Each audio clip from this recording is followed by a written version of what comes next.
Lucky Land Slots, you can get lucky just about anywhere. Dearly beloved, we are gathered here today to... Has anyone seen the bride and groom? Sorry, we're here. We were getting lucky in the limo and we lost track of time. No, Lucky Land Casino, with cash prizes that add up quicker than a guest registry. In that case, I pronounce you lucky. Play for free at LuckyLandSlots.com. Daily bonuses are waiting. No purchase necessary. Void where prohibited by law. 18+. Terms and conditions apply. See website for details.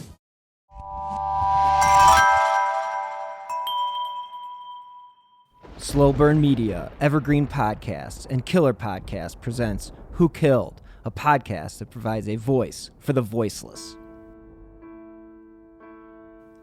Hello and welcome to this week's episode of Who Killed, the Presser of the Week. I'm your host, Bill Huffman, and this is a Slow Burn Media, Evergreen Podcasts, and Killer Podcast production. This week we have to revisit the case of one Riley Strain, the University of Missouri student that had gone missing on March 8th, 2024. We did do a presser of the week last week about this case where we heard from his parents, and his disappearance had led to a very extensive search that unfortunately ended tragically when his body was discovered in the Cumberland River, and then this was 2 weeks after he had gone missing. The initial autopsy had suggested that Strain's death was accidental, with no signs of trauma from weapons. However, as one would do, the Strain family is looking to see if they can get a second private autopsy, and they made this decision because there were some interesting things that weren't found with Riley, such as his pants, boots, wallet, and phone. Now, there was also an absence of water in the lungs, which usually indicates drowning. So I understand where they come from and why they would want more tests. This autopsy is aimed to provide more detailed answers and is focused on specific aspects that the first autopsy did not cover.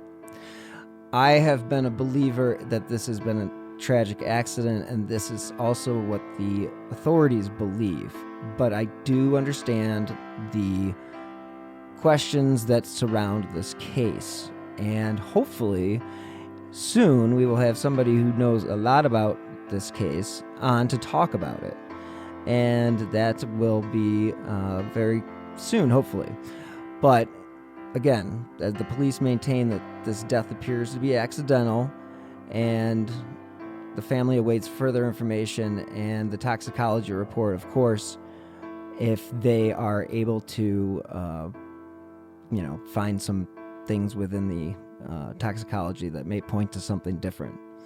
So they continue to seek answers, and the case remains a good reminder of these situations. I've mentioned on social media that I've experienced this in my life, where a friend and classmate of mine at the Ohio University, I should say, apologies to the Ohio State, and he went missing and ended up in the Huffman River. So this happened a few decades ago, and it continues to happen all the time. There are lots of conspiracy theories out there, and I would like to discuss that going forward. So let's listen to the latest press conference. Unfortunately, this one's a depressing one, as they always are, but here it is. Okay, I've already told everyone why we're here and what's going to happen. I want to start by expressing our police department's very deep sorrow over the finding of Riley today. And we are with his parents. I think they know that, and we'll continue to be with them in the days and weeks ahead in our thoughts and prayers. I want to start this afternoon by introducing Riley's father, Ryan Gilbert. Thank you all for being here, and those of you that help us keep Riley's face in front of the cameras. You've helped us get some closure here and let us take our boy home. I got a lot of people to thank, and I'm sure I'll forget somebody. You won't be forgotten. I'll remember you. The whole family will remember you. But I want to first thank the NMPD for their efforts. They've had a lot of sleepless nights on this case as well. Can't give them enough thanks. Really appreciate the work they've done. The United Cajun Navy has come in to assist them. They've done a lot of work on the water and land for us. Came in and gave structure to this investigation on our side of it and helped keep things lined out. Dave Flagg here with the United Cajun Navy, they've been a great asset to us. The individuals in the area that have come in contact with us that have helped us with numerous things, gathering supplies and taking care of stuff like that, putting up flyers and whatnot.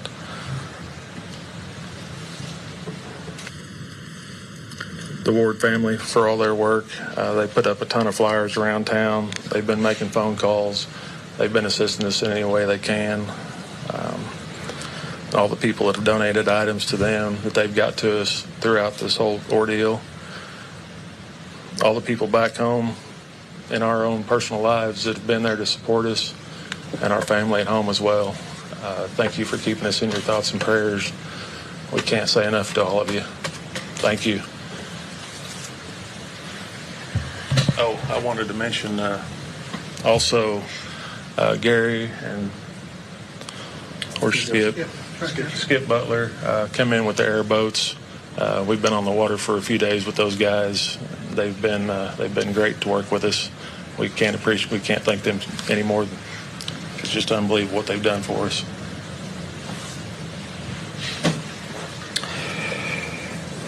Most of you are familiar with seeing my face by now. I'm sure we're all ready for it to be over with. It's been an emotional roller coaster. We're quite thankful for everything that you've done for our family. The grace that you've given us. It means a lot, more than you'll ever know. We have learned through this ordeal that everybody has brought all the good to us. We've had a little bad. You're going to have that. But it has given us faith in people that sometimes gets clouded by what we're constantly hearing.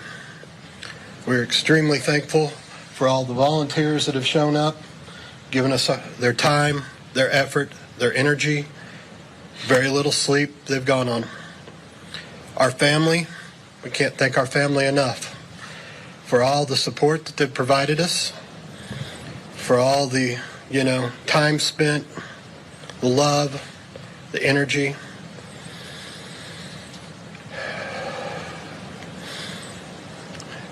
Our friends that we consider family that aren't able to be here but have been at home, caring to everything that we can't take care of, thank you. To the people of Nashville, I can't thank you enough for the support, the love, the encouragement that you've shown myself and my wife and Ryan and Millie. You don't understand how much that meant to us in some of our darkest hours. The hugs, the prayers, the offers. I can't say it enough. Thank you. To the Nashville Police Department. We know this hasn't been easy. We've tried to handle it with as much grace and poise as we can. It's hard. It's never quick enough when it's your family member. Like I told everybody numerous times, if he was 2 blocks away from us and they were walking him to us, it wasn't quick enough. We want him 2 inches in front of us. So thank you for everything that you've done for us. It's greatly appreciated. Thank you.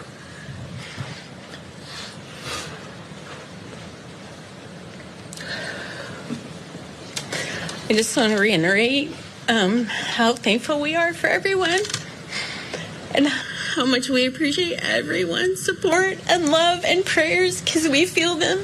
We have felt every one of them, every single one. I just ask that you mamas out there hug your babies tight tonight, please. Please, for me, just hug your babies tight tonight. And again, thank you. Thank you for sharing our story.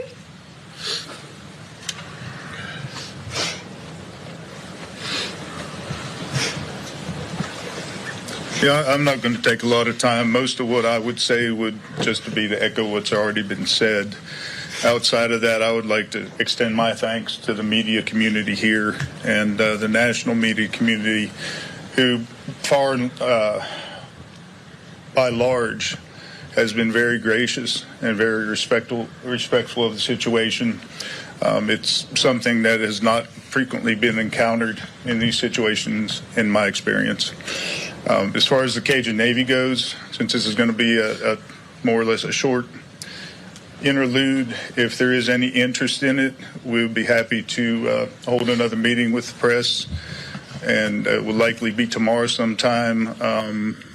Best place would probably be the public park where we first met, and you can let me know afterwards if there's interest in that. We'd be happy to help you. Thank you. Thank you guys so much for tuning in to this week's episode of Who Killed the Presser of the Week. Again, this was a tragic accident as we think at this point, but you never know in this crazy world that we live in. And again, we will probably revisit this topic coming up soon. So, as you know, I drop new episodes of Who Killed every Friday. If you want to follow me on Twitter, you can do so at BillHuffman3. You can also check me out wherever you get your favorite podcasts. I also have another show called My Passion Case, where I talk to a lot of the true crime people that are in shows I should say, about the cases that they're most passionate about. And you can find those wherever you get your podcasts. So, again, thanks so much for listening. As always, until next time, be healthy and stay safe.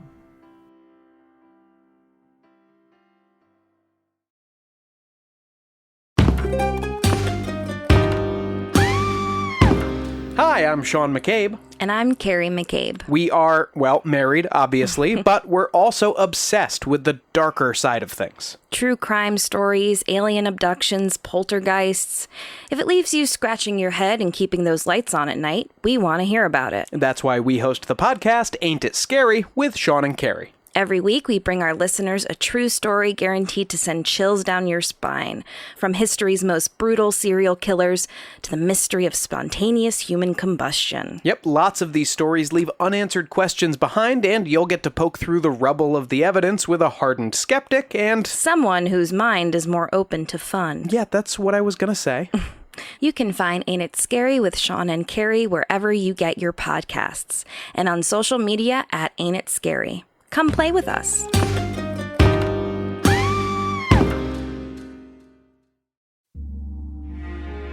Ohio is a land of mystery, from missing shipwrecks and lost treasure beneath her surface to strange phenomenon slicing through her skies. From myths that have evolved around historic events and people to the unsolved murders and disappearances that keep her communities wondering what happened. Find Ohio Mysteries on your favorite podcast app, and let's explore the inexplicable. OhioMysteries.com.